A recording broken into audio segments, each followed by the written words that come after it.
Karu. My college friends call me that. বলিউডে একজন সফল চলচ্চিত্র প্রযোজক, পরিচালক এবং টেলিভিশন উপস্থাপক হিসেবে করণ জোহর খুবই পরিচিত। তবে একজন ব্যক্তি হিসেবে ক্যামেরার ফ্রেমের বাইরে নিজস্ব সত্তাকে উপস্থাপন করে আলোচনায় উঠে এসেছেন তিনি। This is actually one of the big moments in the first half.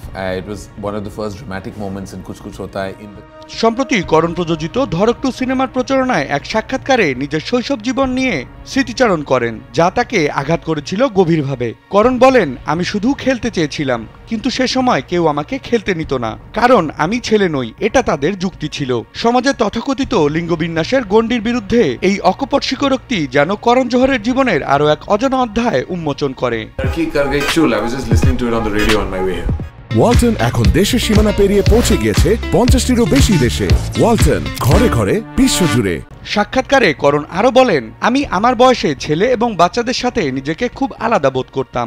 আমাকে বলা হয়েছিল আমি একটু বেশি মেয়েলি, মেয়েদের মতো করে হাঁটতাম, দৌড়াতাম এবং ভিন্নভাবে কথা বলতাম। আমার জীবনের পছন্দ, শখ সবই ছিল আলাদা। একাকিত্ব, বঞ্চনা এবং প্রশ্নবিদ্ধ শৈশব নিয়ে বলতে গিয়ে এই প্রযোজক আরও বলেন, আমরা একটা অ্যাপার্টমেন্টে থাকতাম। সে সময় ওই অ্যাপার্টমেন্টের সব বাচ্চারা সন্ধ্যায় নিচে খেলতে আসতো।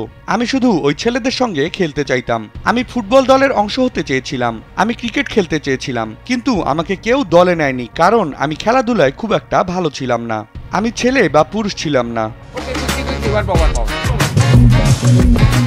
1995 সালে করণ জোহর আদিত্য চোপড়ার সহকারী পরিচালক হিসেবে দিলওয়ালে দুলহানিয়া লে যায়েঙ্গে সিনেমার মাধ্যমে চলচ্চিত্রে প্রবেশ করেন। তার নিজস্ব পরিচালনায় নির্মিত প্রথম সিনেমা কুছ কুছ হোতা হ্যায়। এরপর তিনি একের পর এক কাবি খুশি কাবি গাম, কাবি আলবিদা না কেহনা, মাই নেম ইজ খান এবং স্টুডেন্ট অব দ্য ইয়ারের মতো ব্যবসা সফল সিনেমা দিয়ে দর্শক ও ক্রিটিক্স মহলে নিজের মুনশিয়ানার প্রমাণ দেন।